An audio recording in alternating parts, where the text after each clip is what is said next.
What's happening, friends? My name's John Lovell, Warrior Poet Society, and I'm going to give you some down and dirty zeroing tricks. How do you tighten up that zero to shoot better? Most folks can't shoot as accurately as their gun comes.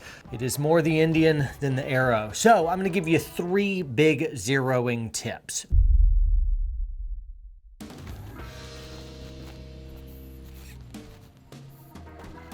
Evan? Yeah. We heard you walking on the roof. I'm here to protect your house, John, from the enemies that don't care about your feelings. Yeah, thanks, man. You don't have to become Batman to do home defense stuff, you know that? I don't? You could go to sportsmansguide.com and you could get some cool home defense firearms or home defense ammunition and security light. Grappling hooks? Use War Poet at checkout. Code Vengeance? Nope, not Code Vengeance. We talked about that last time. Alfred, Batman here. Go to sportsmansguide.com and use code WARPOET. Buy everything. Going to come down. I'm coming down. Okay, you gonna do the No, I don't need that. You gonna do the window? I don't need that. Watch. No, please don't jump. Here I come. Oh, it's actually farther than I thought. Are you gonna do it? Alfred, abort. Alfred needs me. John, I'm gonna go through here and then I gotta get to Alfred. Through the window? Yep. Sportsmansguide.com. It's easier than a Batman suit. The first one, I'll call it sleepy position. That means a position that you could darn near fall asleep in. Hey, from an old Army Ranger, I could fall asleep doing anything. I've fallen asleep while walking and carrying a loaded down rucksack. I want you to find a position that you can fall asleep in while you're shooting, whether that's bench rest or it's prone supported, laying in the dirt, or it's on some type of barricade. The idea is that your muscles are really doing nothing. So for instance, if I was on this table, I'm gonna take this gun, it's clear out. I'm not gonna show you because at some point you just gotta trust people. And I'm going to place this down right here and I'm just gonna get in a position right here. And right now you'll see I've got just too much use of my body being held up. So I'd rather get off my little stool here, take the rock out of everything. I'm gonna get more body on this table here, just not really interact with the gun at all. And the less I can interact with the rifle and just let the earth or whatever hold it up, that's a really good thing. I don't want any tremor caused by the fatigue of muscles, any part of me that can introduce shake to the gun. I want to eliminate that. Now I still want to get behind the gun and put a little bit of pressure on it here. You can come here, you could do a sling wrap and pull back. You could grab here or here. I usually like to go ahead and put my hand over the top and I'm really just letting it rest. I'm not managing recoil well. That's not my intention. I just want one beautiful shot. And so a nice sleepy position. Another way you can do this is you get a bag, and I didn't find a bag, so I'm using some body armor here. And this can be a really great way where you can place down here. Y'all are like, are you pointing at the cameraman? I'm like, nobody likes that cameraman. And right now it's wanting to camp back, so I did this wrong. I'm gonna go ahead and push forward just a little bit. That's much better. And yep, that's absolutely great. I want you to get in a position that you could darn near fall asleep in. No muscles are being utilized. You could hold that for a very long time. Number 1, sleepy position. Second piece of advice is how you get the clearest, sharpest sight picture possible. Now, if you're shooting a red dot, you need to dial that red dot to the lowest readable level. So if you clicked one more down, whether it's a knob or a button, one more click down and it disappeared. You wouldn't be able to see anything, but one more click up and you can just barely see it. That allows you to get a really sharp picture. When your dot is dialed up where you actually will be running and gunning at, it really plumes out and you can't really tell where that hot center is. And so by dialing it down, you can get a much crisper sight picture, and that's what you want to do.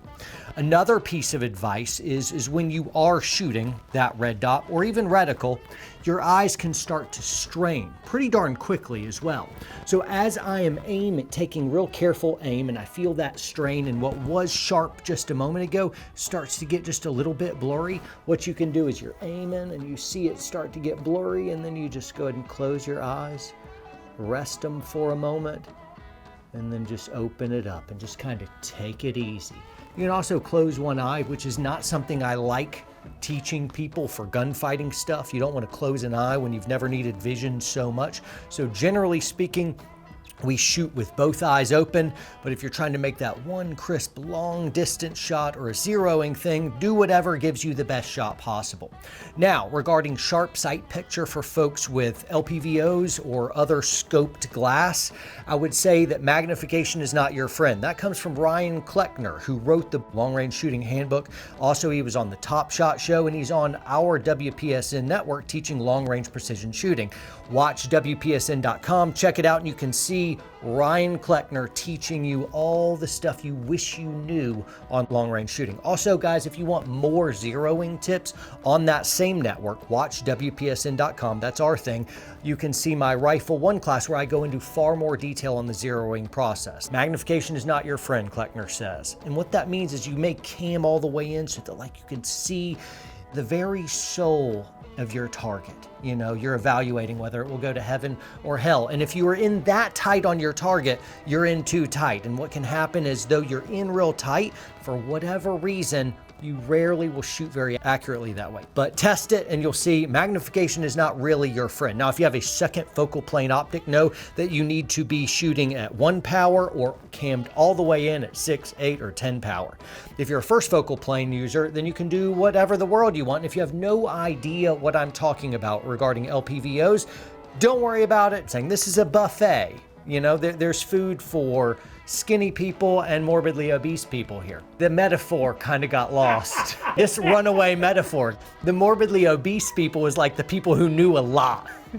All right, guys, lastly, the third zeroing tip or trick is I want you to say the word easy instead of now when you press the trigger. Ideally here, I'm in my nice, beautiful, supported body position. I'm feeling all comfy and cozy. I might take a nap in between shooting iterations. I've dialed my optic down or I've cammed in the appropriate amount and I'm ready to take that shot. I'll put my gun on fire. I take a breath in and I exhale. And as I'm exhaling, I'll start tightening up on that trigger. And what I want is you to just keep applying pressure more and more until the shot breaks. Think of the trigger more like a journey than a button. You don't push it. You just put your sights exactly where you want them, exhale, and you start pressing through. And somewhere right when you start to run out of air, that shot should break. We call it shooting in the respiratory pause. That's really ideal. That's because when your diaphragm expands when you breathe in and deflates when you breathe out. And so as I'm doing that with a shouldered gun, my gun can slightly be moving up and down as I breathe. So you have an option, shoot the respiratory pauses or just stop breathing, just quit. Don't require oxygen anymore. Now, what happens if you just hold your breath the whole time is your visual acuity immediately starts to decline as your eyes and brain aren't getting the oxygen that it needs, and you're hyper-focused, so you need to keep breathing, but hitting that respiratory pause and just pressing through. If you don't know what you do, you probably push the button, you see it perfectly lined up, and you're like, all right, now I can just get it, and now. And you don't know that you're doing that, but what you'll do is you kind of flinch and push, and it's just devastating. It's all beautifully lined up, and then you get downrange and you're like, what happened to my target? It's like you're anticipating shot. You're introducing all kinds of variables when you, in your mind, say now. Don't say now. Don't try to grab that sight picture. Instead, press cleanly through, and you will see if you follow my instructions, your groups are just gonna you're gonna look like a hero. You're gonna wanna show off to other people. You'll be like, oh no, it's no big deal. Yeah, I might have listened to John Lovell, but it may just be raw, natural, unabashed talent. That's what it may be.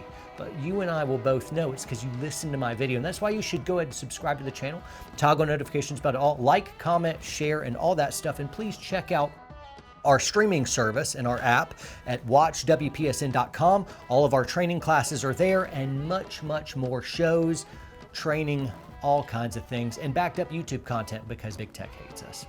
So anyway, guys, train hard, train smart, stay free.